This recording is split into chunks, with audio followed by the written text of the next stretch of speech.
பொள்ளாச்சி அருகே ஆழியார் அணையில் இருந்து 11 மதகுகள் வழியாக வினாடிக்கு 1763 உபரி நீர் ஆற்றில் வெளியேற்றம். கரையோர மக்களுக்கு வெள்ள அபாய எச்சரிக்கை. மேற்கு தொடர்ச்சி மலை பகுதிகளில் அமைந்துள்ள கோவை மாவட்டம் பொள்ளாச்சி வால்பாறை சுற்றுவட்டார பகுதிகளில் கடந்த சில நாட்களாக கனமழை பெய்து வருவதால் நீர்பிடிப்பு பகுதிகளுக்கு நீர்வரத்து அதிகரித்துள்ளதால் பரப்பிக்குளம், காடாம்பாறை, அப்பர் ஆழியர், சோலையார் போன்ற அணை பகுதிகள் நிரம்பி வருகிறது. இந்நிலையில் அதிக அளவு தண்ணீர் ஆழியார் அணைக்கு வந்து கொண்டிருப்பதால் அதன் முழு கொள்ளளவான 120 அடியில் தற்பொழுது 118.85 அடியை எட்டியது.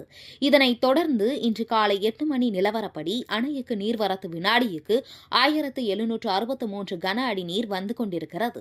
இதனால் அணையின் பாதுகாப்பு நலன் கருதி 11 மதகுகள் வழியாக வினாடிக்கு 1763 கன அடி உபரி நீர் ஆற்றில் திறந்துவிடப்பட்டுள்ளன. இந்நிலையில் ஆற்றின் கரையோரம் உள்ள ஆழியார், மயிலாடுதுறை, ஆனைமலை, அம்பராம்பாளையம், ஆற்று, பொள்ளாச்சி போன்ற பகுதியில் உள்ள பொதுமக்கள் ஆற்று பகுதிக்கு செல்ல வேண்டாம் என நீர்வளத்துறை மற்றும் மாவட்ட நிர்வாகம் மூலம் அறிவிப்பு வெளியிடப்பட்டுள்ளது.